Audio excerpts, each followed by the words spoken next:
Hello welcome back to the channel. ഇന്ന് നമ്മൾ ഈ വീഡിയോയിൽ ഡിസ്കസ് ചെയ്യാനായിട്ട് പോകുന്നത് കോസ്റ്റ് അക്കൗണ്ടിങ് എന്ന സബ്ജക്റ്റിൽ എക്സാമിന് ചോദിക്കാൻ ചാൻസ് ഉള്ള, അതായത് ഇമ്പോർട്ടൻ്റ് ആയിട്ടുള്ള കുറച്ച് തിയറി ക്വസ്റ്റ്യൻസ് ആണ്. പ്രോബ്ലം നമ്മൾ ഈ ഒരു കോസ്റ്റ് അക്കൗണ്ടിങ്ങിൻ്റെ കുറേ വീഡിയോസിൽ പ്രോബ്ലം ഒരുപാട് ഡിസ്കസ് ചെയ്തിട്ടുള്ളതാണ്. സോ ഈ ഒരു വീഡിയോയിൽ ഇമ്പോർട്ടൻ്റ് ആയിട്ട് വരുന്ന തിയറീസ്. കോസ്റ്റ് അക്കൗണ്ടിങ് എന്ന് പറഞ്ഞ പേപ്പർ മെയിൻലി ഫോക്കസ് ചെയ്യുന്നത് പ്രോബ്ലം പേപ്പർ ആയിട്ടാണെന്നുണ്ടെങ്കിലും എക്സാമിന് ഒരുപാട് തിയറി ക്വസ്റ്റ്യൻസ് വരുന്ന ഒരു പേപ്പർ തന്നെയാണ്. സോ തിയറി വളരെ ഇമ്പോർട്ടൻ്റ് ആണ്, നമ്മൾ വിട്ടു പോകാനായിട്ട് പാടില്ല. അപ്പോൾ ഇന്നത്തെ വീഡിയോയിൽ നമുക്ക് ഈ കോസ്റ്റ് അക്കൗണ്ടിങ്ങിൽ ഓരോ ചാപ്റ്റർ വൈസും വരുന്ന ഇമ്പോർട്ടൻറ്റ് തിയറി ക്വസ്റ്റ്യൻസ് ഡിസ്കസ് ചെയ്യാം. ടോട്ടലി നമ്മുടെ ഈ ഒരു കോസ്റ്റ് അക്കൗണ്ടിങ് പേപ്പറിൽ 11 ചാപ്റ്റേഴ്സാണുള്ളത്. പക്ഷേ 1-2 ചാപ്റ്റേഴ്സിൽ തിയറി അങ്ങനെ സാധാരണ വരുന്ന കണ്ടിട്ടില്ല. അപ്പോൾ ബാക്കിയുള്ള ചാപ്റ്റേഴ്സ് വെച്ചിട്ട് നമുക്കതിലെ ഇമ്പോർട്ടൻറ്റ് ക്വസ്റ്റ്യൻസ് ഡിസ്കസ് ചെയ്യാം. അപ്പോൾ ഈ ഒരു വീഡിയോ എല്ലാവർക്കും യൂസ്ഫുൾ ആയിരിക്കും എന്ന് വിചാരിക്കുന്നു. മാക്സിമം നിങ്ങളുടെ ഫ്രണ്ട്സിനൊക്കെ ഷെയർ ചെയ്ത് കൊടുക്കുക. ഇതുവരെ ചാനൽ സബ്സ്ക്രൈബ് ചെയ്യാത്തവരോ അല്ലെങ്കിൽ പുതുതായിട്ട് ആരെങ്കിലും നമ്മുടെ ഈ ചാനൽ കാണുന്നുണ്ടെങ്കിൽ വേഗം തന്നെ സബ്സ്ക്രൈബ് ചെയ്യുക. നിങ്ങൾക്ക് യൂസ്ഫുൾ ആയിട്ട് തോന്നുകയാണെന്നുണ്ടെങ്കിൽ വീഡിയോസൊക്കെ മാക്സിമം ഷെയർ ചെയ്യാം, ലൈക്ക് ചെയ്യുക. ദെൻ എന്തെങ്കിലും ഡൗട്ട്സോ സജഷൻസോ ഉണ്ടെന്നുണ്ടെങ്കിൽ കമൻറ്റ് സെക്ഷനിൽ പറയാം. ഇമ്പോർട്ടൻ്റ് ആയിട്ടുള്ളൊരു ഇൻഫർമേഷൻ പാസ് ചെയ്യാനുണ്ട്. നമ്മുടെ 5th സെമ്മിൽ മെയിനായിട്ട് വരുന്നൊരു സബ്ജക്റ്റാണ് income tax law and practice എന്ന് പറയുന്നത്. ടാക്സ് നമ്മൾ ആദ്യമായിട്ട് പഠിക്കണം, അപ്പോൾ അതിൻ്റേതായിട്ടുള്ള ബുദ്ധിമുട്ടും കാര്യങ്ങളൊക്കെ നമുക്ക് ഉണ്ടായിരിക്കും. സോ ഏറ്റവും എളുപ്പത്തിൽ ആ ഒരു ടാക്സ് പേപ്പർ പഠിക്കാനായിട്ട് നമ്മുടെ ഈ ചാനൽ വാട്സപ്പ് ഗ്രൂപ്പിലൂടെ ഇൻകം ടാക്സിൻ്റെ ഓൺലൈൻ ട്യൂട്ടോറിയൽ പ്രൊവൈഡ് ചെയ്യുന്നുണ്ട്. അപ്പോൾ നിങ്ങൾക്ക് നിങ്ങളുടെ സൗകര്യത്തിന് ആ ഒരു ക്ലാസ് അറ്റൻഡ് ചെയ്യാനായിട്ട് പറ്റും. എക്സ്ട്രാ ബെനിഫിറ്റ് ആയിട്ട് ആ ക്ലാസ്സിലൂടെ ഒരുപാട് കാര്യങ്ങൾ നിങ്ങൾക്ക് പ്രൊവൈഡ് ചെയ്ത് തരുന്നുണ്ട്. നിങ്ങൾക്ക് ഇൻട്രസ്റ്റഡ് ആണെന്നുണ്ടെങ്കിൽ ഈ വീഡിയോയുടെ താഴെ ഡിസ്ക്രിപ്ഷൻ ബോക്സിൽ ആ ഗ്രൂപ്പിൻ്റെ ലിങ്ക് ഞാൻ കൊടുക്കാം. ഡീറ്റെയിൽസിനായിട്ട് സ്ക്രീനിൽ കാണുന്ന വാട്സപ്പ് നമ്പറിൽ ജസ്റ്റ് ഒരു മെസ്സേജ് അയക്കാം. ഓക്കെ, അപ്പോൾ നമുക്ക് ക്ലാസ് സ്റ്റാർട്ട് ചെയ്യാം. കോസ്റ്റ് അക്കൗണ്ടിങ്ങിൽ ഫസ്റ്റ് ചാപ്റ്ററാണ് ഇൻട്രൊഡക്ഷൻ ടു കോസ്റ്റ് അക്കൗണ്ടിങ്. ഇതിന് കംപ്ലീറ്റ് ഡീറ്റെയിൽ ആയിട്ട് നമ്മൾ വീഡിയോ ചെയ്തിട്ടുണ്ട്. അത് കാണാത്തവരെന്തായാലും കാണുന്നതിൻ്റെ ലിങ്ക് ഞാൻ മേളിൽ ഐക്കാർഡ്സിൽ കൊടുക്കാം. അപ്പോൾ ഈ ഒരു ചാപ്റ്ററിൽ വരാവുന്ന ഇമ്പോർട്ടൻ്റ് ആയിട്ടുള്ള ക്വസ്റ്റ്യൻസ് പറയാം. അപ്പോൾ first costing, cost accounting, cost accountancy. ഈ ഒരു 3 ടേമിൽ ഏതെങ്കിലുമൊക്കെ ഉറപ്പായിട്ടും ചോദിക്കാൻ ചാൻസ് ഉള്ളതാണ്.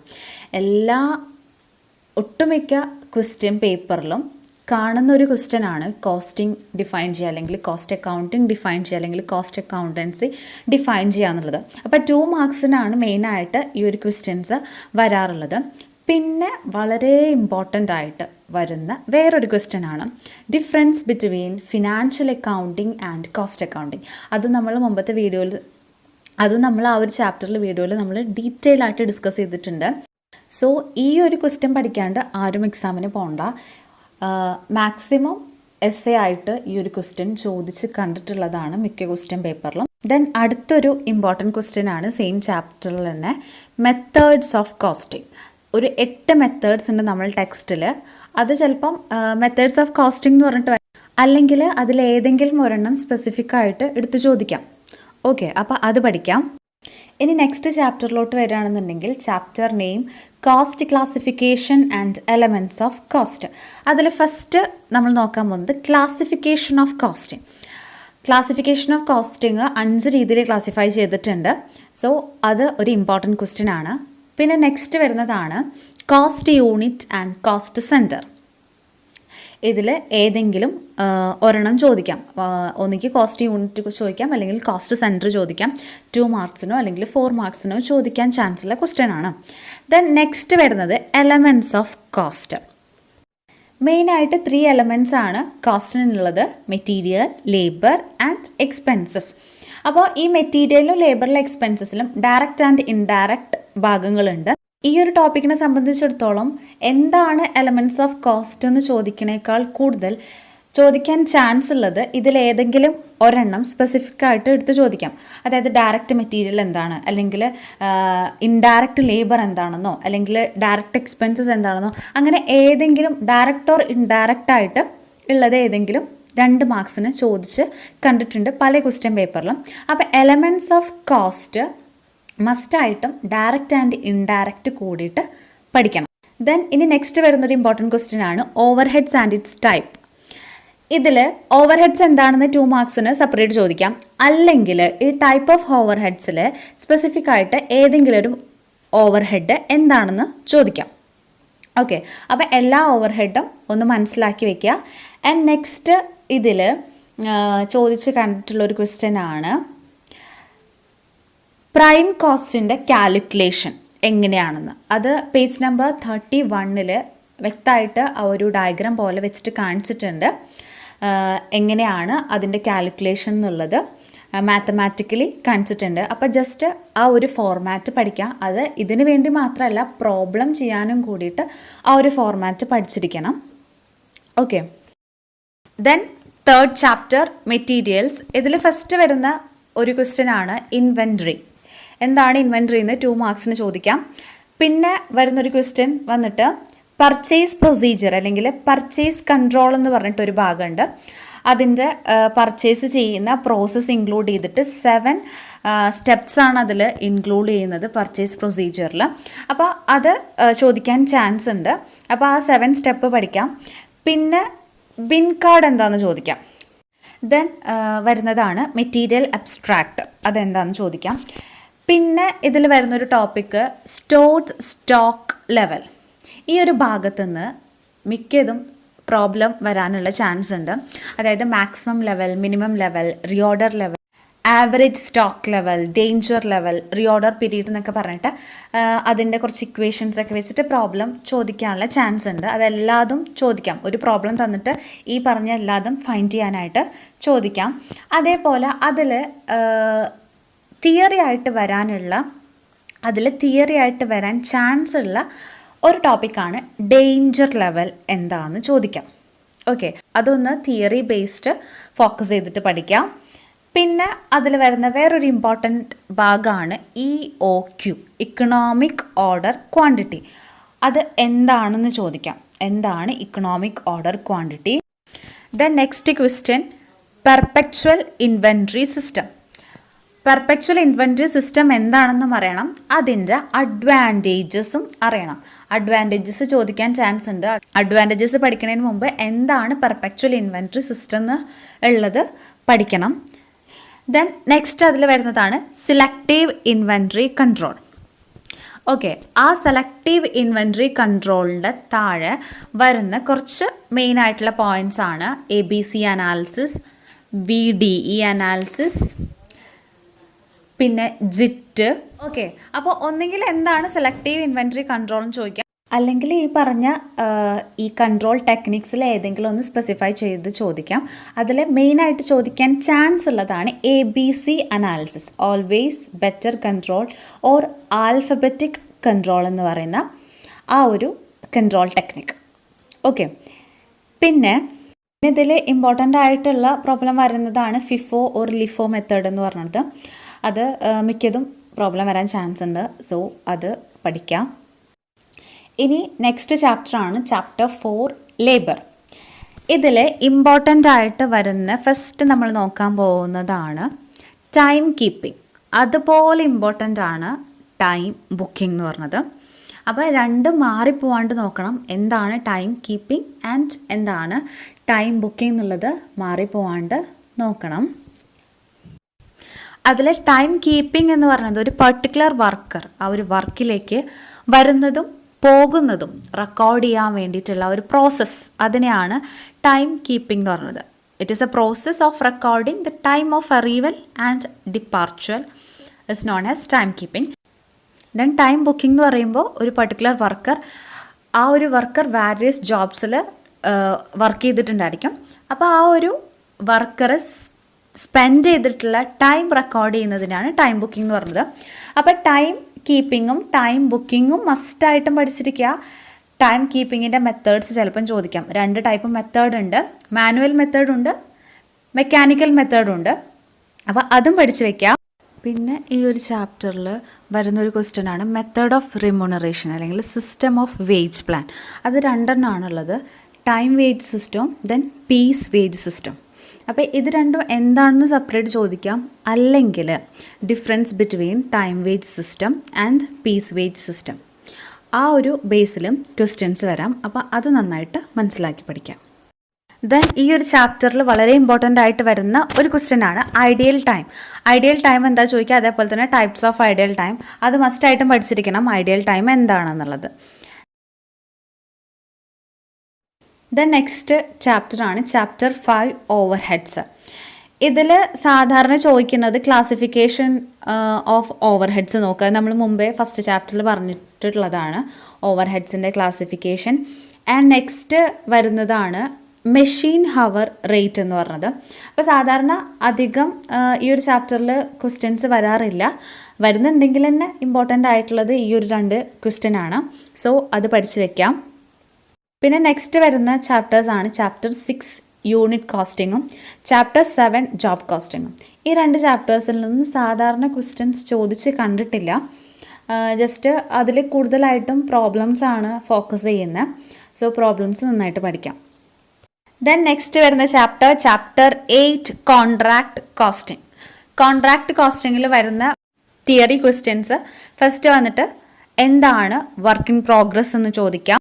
വർക്ക് ഇൻ പ്രോഗ്രസ് പഠിക്കുമ്പോൾ ഒപ്പം തന്നെ വർക്ക് സർട്ടിഫൈഡ് എന്താണ്, വർക്ക് അൺസർട്ടിഫൈഡ് എന്താണെന്ന് പഠിക്കുക. ദെൻ നെക്സ്റ്റ് വരുന്നൊരു ക്വസ്റ്റ്യൻ ആണ് റിറ്റൻഷൻ മണി. വളരെ ഇമ്പോർട്ടൻ്റ് ആണ്, റിറ്റൻഷൻ മണി ചോദിച്ച് കണ്ടിട്ടുണ്ട്. ദെൻ നെക്സ്റ്റ് വരുന്നൊരു question notional profit on incomplete contract ആണ് നോഷണൽ പ്രോഫിറ്റ്. പിന്നെ ഈ ഒരു ചാപ്റ്ററിൽ വരുന്ന വേറൊരു ക്വസ്റ്റ്യൻ വന്നിട്ട് എക്സ്ട്രാ വർക്ക് എന്താണെന്ന് ചോദിക്കും. അതേപോലെ തന്നെ ചിലപ്പോൾ അതിൻ്റെ ട്രീറ്റ്മെൻറ്റ് എഴുതാനായിട്ട് പറയാം. പേജ് നമ്പർ 289 അതൊക്കെ പറയുന്നുണ്ട്. അപ്പോൾ അതൊന്ന് വായിച്ചു നോക്കാം. നെക്സ്റ്റ് ക്വസ്റ്റ്യൻ വന്നിട്ട് എസ്കലേഷൻ ക്ലോസ്. അത് ഈ ഒരു ചാപ്റ്ററിൻ്റെ ലാസ്റ്റ് ഭാഗത്ത് വരുന്നൊരു പോയിൻ്റാണ് എസ്കലേഷൻ ക്ലോസ് എന്താണെന്ന്. അത് 2 മാർക്സിന് ചോദിച്ച് കണ്ടിട്ടുണ്ട്. സോ ഈ പറഞ്ഞതെല്ലാം ഈ ചാപ്റ്ററിൽ വരുന്ന ഇമ്പോർട്ടൻറ്റ് ക്വസ്റ്റ്യൻസ് ആണ്. ഇനി നെക്സ്റ്റ് ചാപ്റ്റർ വന്നിട്ട് ചാപ്റ്റർ 9 പ്രോസസ് കോസ്റ്റിംഗ്. പ്രോസസ് കോസ്റ്റിങ്ങിൽ 2 ഇമ്പോർട്ടൻറ്റ് തിയറീസ് ആണുള്ളത്. First one is define process costing. Define എന്ന് പറഞ്ഞ് ചോദിക്കുമ്പോൾ കറക്റ്റ് അതിനെ ഡിഫൈൻ ചെയ്തിട്ട് തന്നെ എഴുതാൻ നോക്കാം. ഡിഫൈൻ എന്ന് പറഞ്ഞിട്ട് ചോദിക്കുമ്പോൾ കറക്റ്റ് ആ ഒരു പോയിന്റിനെ ഡിഫൈൻ ചെയ്തിട്ട് തന്നെ എഴുതണം. അല്ലാണ്ട് നമുക്ക് വേറെ എന്തെങ്കിലും അൺഇമ്പോർട്ടൻ്റ് ആയിട്ടുള്ള അതിനെ പറ്റിയിട്ട് എന്തെങ്കിലും അറിയെങ്കിൽ അതല്ല എഴുതേണ്ടത്. കറക്റ്റ് അതിനെ ഡിഫൈൻ ചെയ്തിട്ട് എഴുതാൻ ശ്രദ്ധിക്കുക. എന്നാലാണ് സ്കോർ ചെയ്യാനായിട്ട് പറ്റത്തുള്ളൂ. രണ്ടാമതായിട്ട് വരുന്നത് characteristics or features of process costing ആണ്. അപ്പോൾ ഈ 2 മെയിനായിട്ട് ഈ ഒരു ചാപ്റ്ററിൽ വരുന്ന ഇമ്പോർട്ടൻറ്റ് തിയറി ക്വസ്റ്റ്യൻസ്. ഇനി നെക്സ്റ്റ് വന്നിട്ട് ചാപ്റ്റർ 10 ആണ്. അത് ഓപ്പറേറ്റിംഗ് കോസ്റ്റ്. അതിൽ ഇമ്പോർട്ടൻ്റ് ആയിട്ട് തിയറീസ് ഒന്നും സാധാരണ ചോദിക്കാറില്ല. ഇനി next last and final chapter 11 budgetary control and standard costing. Important ആയിട്ടുള്ളൊരു ചാപ്റ്ററാണ്. ഈ ചാപ്റ്ററിൽ വളരെ ഇമ്പോർട്ടൻ്റ് ആയിട്ട് വരുന്ന ഒരു ക്വസ്റ്റ്യൻ ആണ് ക്ലാസിഫിക്കേഷൻ ഓഫ് ബഡ്ജറ്റ്സ്. നമ്മൾ ഫസ്റ്റ് ചാപ്റ്ററിൽ difference between financial accounting and cost accounting എന്ന് പറഞ്ഞ അതേ രീതിയിലുള്ളൊരു ചാൻസ് ഉള്ള എസ്സേക്ക് ചാൻസ് ഉള്ള ഒരു ക്വസ്റ്റ്യൻ ആണ് ക്ലാസിഫിക്കേഷൻ ഓഫ് ബഡ്ജറ്റ്. ഇതിലേതെങ്കിലും ഒന്ന് എസ് ആയിട്ട് ചോദിക്കാം, ചാൻസ് ഉള്ളതാണ്. അപ്പോൾ അതിൽ 3 ക്ലാസിഫിക്കേഷനാണ് വരുന്നത്. Classification according to time factor, then flexibility factor and last one function. പിന്നെ സെക്കൻഡ് ആയിട്ട് അതിൽ വരുന്ന ഇമ്പോർട്ടൻറ്റ് ക്വസ്റ്റ്യൻ ആണ് ZBB, സീറോ ബാലൻസ് ബഡ്ജറ്റിംഗ്. അതിൻ്റെ മീനിങ് പഠിക്കുക, ദെൻ ഫീച്ചേഴ്സ് പഠിക്കുക, അഡ്വാൻറ്റേജസും ഡിസഡ്വാൻറ്റേജസും ജസ്റ്റ് എന്താണെന്ന് മനസ്സിലാക്കി വെക്കാം. ഓക്കെ. പിന്നെ ഇതിൽ ലാസ്റ്റ് ആൻഡ് ഫൈനൽ ആയിട്ട് വരുന്ന ഒരു ഇമ്പോർട്ടൻറ്റ് ക്വസ്റ്റ്യൻ സ്റ്റാൻഡേർഡ് കോസ്റ്റിംഗ്. എന്താണ് standard costing? Meaning and definition ചോദിക്കാം, ഫീച്ചേഴ്സ് ചോദിക്കാം. ഓക്കെ. അപ്പോൾ ഇത്രയാണ് ഈ ഒരു കോസ്റ്റ് അക്കൗണ്ടിങ്ങിൽ ഇമ്പോർട്ടൻ്റ് ആയിട്ട് വരുന്ന തിയറി ക്വസ്റ്റ്യൻസ്. ഇപ്പം ഇത്രയും പറഞ്ഞത് കൂടാണ്ട് നിങ്ങൾ പഠിക്കേണ്ടതായിട്ടുള്ള ഒരു ഭാഗമാണ് ഡിഫറൻസുകൾ. ഈ ചാപ്റ്ററിൽ ഈ ഒരു പേപ്പറിൽ പല ചാപ്റ്റേഴ്സിലും പല ടോപ്പിക്സ് തമ്മിലുള്ള ഡിഫറൻസ് കൊടുത്തിട്ടുണ്ട്. സോ അതിലേത് വേണമെന്നുണ്ടെങ്കിലും എക്സാമിന് ചോദിക്കാൻ ചാൻസ് ഉണ്ട്. 2 മാർക്സിന് ചോദിക്കാം, 4 മാർക്സിന് ചോദിക്കാം, ദെൻ 15 മാർക്സിന് എസ് ആയിട്ടും ചോദിക്കാം. അപ്പോൾ 15 മാർക്സിന് ചോദിക്കാൻ ചാൻസ് ഉള്ളതാണ് നമ്മൾ ഫസ്റ്റ് ചാപ്റ്ററിൽ പറഞ്ഞത്, difference between financial accounting and cost accounting എന്ന് പറഞ്ഞിട്ടുള്ളത്. ദെൻ ബാക്കിയുള്ളതൊക്കെ ഏത് വേണമെന്നുണ്ടെങ്കിലും നമുക്ക് ചോദിക്കാൻ ചാൻസ് ഉള്ളതാണ്. സോ അതെല്ലാം ഒന്ന് വായിച്ചിട്ടെങ്കിലും എക്സാമിന് പോവുക. പിന്നെ ഒരു കാര്യം പ്രത്യേകം ശ്രദ്ധിക്കേണ്ടത്, ഈ ഡിഫറൻസ് ബിറ്റ്വീൻ എന്ന് പറഞ്ഞിട്ട് നമ്മളോട് ക്വസ്റ്റ്യൻ ചോദിച്ചു കഴിഞ്ഞാൽ ആദ്യം നമ്മൾ ചെയ്യേണ്ടത് ആ 2 ടോപ്പിക്സിനെ പറ്റിയിട്ട് ഒരു കുഞ്ഞ് 2 പാരഗ്രാഫ്സിൽ ആദ്യം അതെന്താണെന്നുള്ളത് എക്സ്പ്ലെയിൻ ചെയ്യാം. എന്നിട്ട് അതിൻ്റെ താഴെ ബോക്സിൽ 2 സൈഡിൽ ഓരോ ടോപ്പിക്സും വെച്ചിട്ട് രണ്ടിൻ്റെ ഡിഫറൻസ് എക്സ്പ്ലെയിൻ ചെയ്ത് എഴുതാം. ഓക്കെ, പോയിൻ്റ് ആയിട്ട് എഴുതാം. എന്നാലാണ് 4 മാർക്സ് കംപ്ലീറ്റ് കിട്ടത്തുള്ളൂ. അപ്പോൾ ഇങ്ങനെയുള്ള കാര്യങ്ങളൊക്കെ ശ്രദ്ധിച്ചിട്ട് വേണം എക്സാം അറ്റൻഡ് ചെയ്യാനായിട്ട്. ദെൻ നമ്മുടെ ഈ ചാനൽ കോസ്റ്റ് അക്കൗണ്ടിങ്ങിൽ ഓരോ ചാപ്റ്റർ വൈസ് ചെയ്തിരിക്കുന്ന വീഡിയോസ്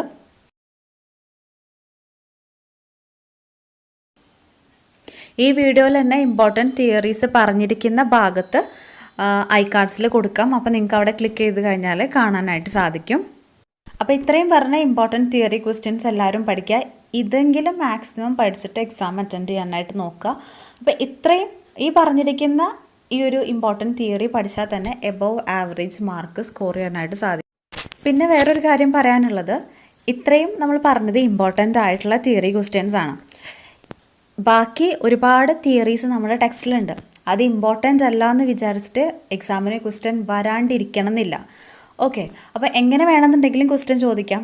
ഞാനിപ്പോൾ ഇത്രയും ഇമ്പോർട്ടൻറ്റ് തിയറീസ് ഓരോ ചാപ്റ്റർ വൈസ് പറഞ്ഞിരിക്കുന്നത് ഒരുപാട് പ്രീവിയസ് ഇയേഴ്സിൽ ക്വസ്റ്റ്യൻ പേപ്പർ അനലൈസ് ചെയ്തിട്ടാണ്. ഓക്കെ, അപ്പോൾ അതിൽ റിപ്പീറ്റ് ആയിട്ട് വരുന്ന ക്വസ്റ്റ്യനും അതേപോലെ തന്നെ ഇമ്പോർട്ടൻ്റ് ആയിട്ട് തോന്നിയ ക്വസ്റ്റ്യൻസുമാണ് ഞാൻ ഈ ഒരു വീഡിയോയിൽ നിങ്ങൾക്ക് പറഞ്ഞു തന്നിട്ടുള്ളത്. സോ ബാക്കിയുള്ള തിയറീസ് കംപ്ലീറ്റ്ലി അവോയ്ഡ് ചെയ്യണം. വായിക്കേണ്ട, പഠിക്കേണ്ട എന്നല്ല, അതും കൂടി ജസ്റ്റ് ഒന്ന് വായിച്ചു നോക്കുക. പക്ഷേ ഈ പറഞ്ഞിരിക്കുന്നത് കറക്റ്റ് പഠിച്ചിട്ട്, ഒന്നും വിടാണ്ട് കറക്റ്റ് പഠിച്ചിട്ട് എക്സാമിന് പോവാം. അപ്പോൾ ഈ ഇന്നത്തെ വീഡിയോ നമ്മളിവിടെ എൻഡ് ചെയ്യാണ്. എന്തെങ്കിലും ഡൗട്ട്സോ സജഷൻസോ ഉണ്ടെന്നുണ്ടെങ്കിൽ താഴെ കമൻറ്റ് സെക്ഷനിൽ പറയുക. ദെൻ നിങ്ങൾക്ക് ഇത് യൂസ്ഫുൾ ആയിരിക്കും. ദെൻ എന്തായാലും ഈ വീഡിയോ നിങ്ങൾക്ക് യൂസ്ഫുൾ ആയിരിക്കും. അപ്പോൾ മാക്സിമം നിങ്ങളുടെ ഫ്രണ്ട്സിനൊക്കെ ഷെയർ ചെയ്ത് കൊടുക്കുക. ദെൻ നമ്മുടെ ഈ ചാനലിലൊരു ഇൻസ്റ്റഗ്രാം പേജ് ഉണ്ട്, അതിൽ ഫോളോ ചെയ്യാത്തവർ ഫോളോ ചെയ്യാം.